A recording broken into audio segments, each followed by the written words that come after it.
find your majesty. Prayer, the art of believing. Chapter 2, dual nature of consciousness. A clear concept of the dual nature of man's consciousness must be the basis of all true prayer. Consciousness includes a subconscious as well as a conscious part. The infinitely greater part of consciousness lies below the sphere of objective consciousness. The subconscious is the most important part of consciousness. It is the cause of voluntary action. The subconscious is what a man is. The conscious is what a man knows. I and my Father are one, but the Father is greater than I. The conscious and subconscious are one, but the subconscious is greater than the conscious. I of myself can do nothing. The Father within me, he doeth the work. I, objective consciousness of myself, can do nothing. The Father, the subconscious, he doeth the work. The subconscious is that which everything is known, in which everything is possible, to which everything goes, from which everything comes, which belongs to all have access. What we are conscious of is constructed out of what we're not conscious of. Not only do our subconscious assumptions influence our behavior, but they also fashion the pattern of our objective existence. They alone have the power to say, let us make man, objective manifestations, in our image, after our likeness. The whole of creation is asleep within the deep of man and is awakened to objective existence by his subconscious assumptions. Within the blankness we call sleep, there is a consciousness in unsleeping vigilance.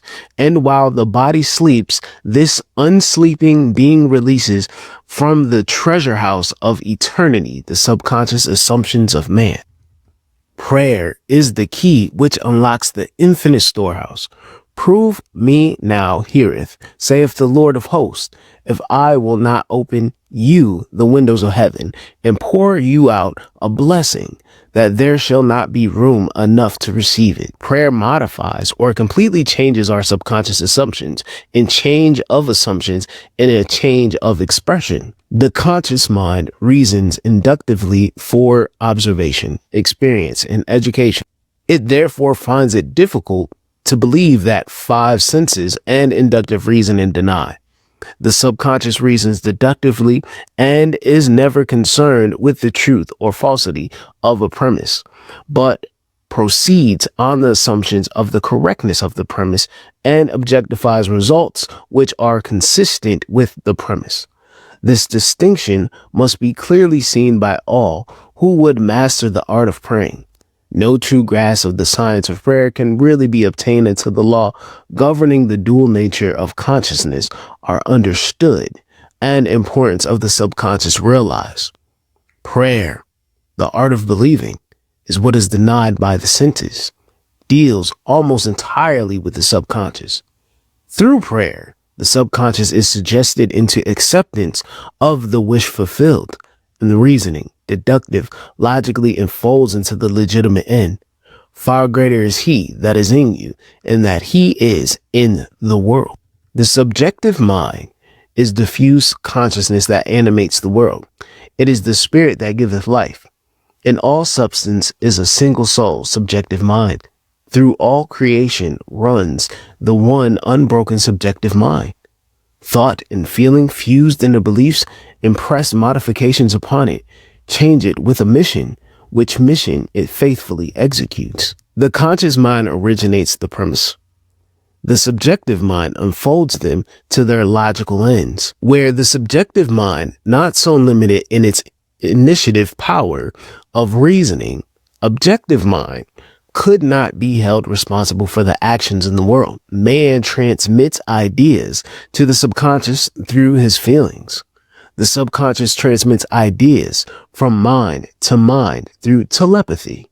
Your unexpressed convictions of others are transmitted to them without their conscious knowledge or consent, and if subconsciously accepted by them, will influence their behavior. The only ideas they subconsciously reject are your ideas of them, which they cannot wish to be true of anyone. whatever they could wish for others can be believed of them, and by the law of belief, which governs subjective reasoning, they are compelled to subjectively accept, and therefore objectively express accordingly. The subjective mind is completely controlled by suggestion. Ideas are best suggested when the objective mind is partly subjective. That is, when the objective senses are diminished or held in an ambiance. This partly subjective state can best be described as the controlled riviere, wherein the mind is passive but capable of function with absorption. It is concentration of attention. There must be no conflict in your mind when you are praying. Turn from what is to what ought to be.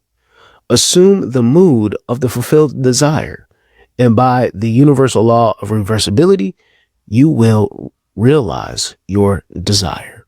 This has been a reading of Prayer, the Art of Believing, Chapter 2. If you enjoyed this reading, please like, share, comment, and subscribe for more.